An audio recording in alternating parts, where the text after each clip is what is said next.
Right, the LFC Reaper said, Mamardashvili isn't having the greatest of seasons. Are you worried about the goalkeeping situation?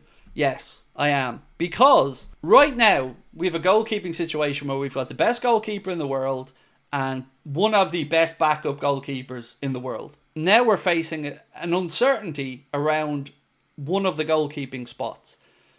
I said at the time when we signed Mamardashvili, I've no problem with Liverpool doing that, but I do question why more faith wasn't put in Queevy and Kelleher. I think I also have uncertainty because I don't know what the pecking order for goalkeepers are going to be next season. You know, Mamardashvili wants to come in and be number one. Alisson's proven time and time again that he's absolutely amazing and in no way deserves to be displaced as a number one. So something has to give there. And I just want us to continue to have a good, strong, in-depth goalkeeping department like we currently have.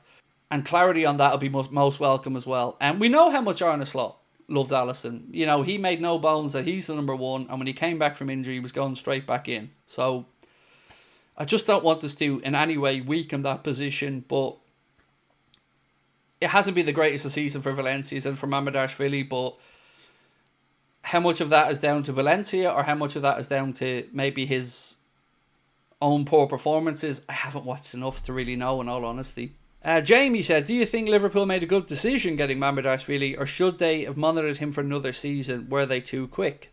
I'll never be critical of anyone being decisive in decision making. You may say it's the right or wrong decision, but we were decisive in that moment. You know, I think it would be unfair of me to say that I didn't think it was a good move when we did it. You know, I questioned the Kelleher part of it, but the fee that we paid, about €30 million or so, for him after the Euros that he had, I think it was prudent of the club to try to secure his services.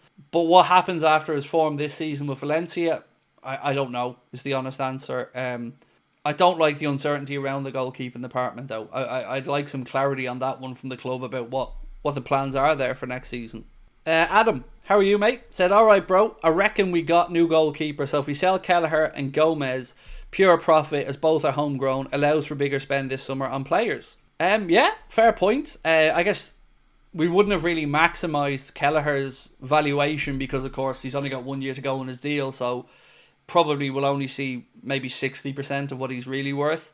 But it's a very fair point you've made. Both would be pure profit. Both are homegrown players. Yeah, I think it's a really fair point you've made. Anything that can give us more spending power without having to cash in on regular starters, I think would be welcomed by fans. And look, if we're going to have as big a summer as we're all hoping for, you know, some of that is going to have to come from fringe player sales. But I just hope it doesn't drag out, so we're still hoping all summer and expecting this. I think I want decisiveness from the club again around this summer's transfer window, and I want us to get cracking early with it.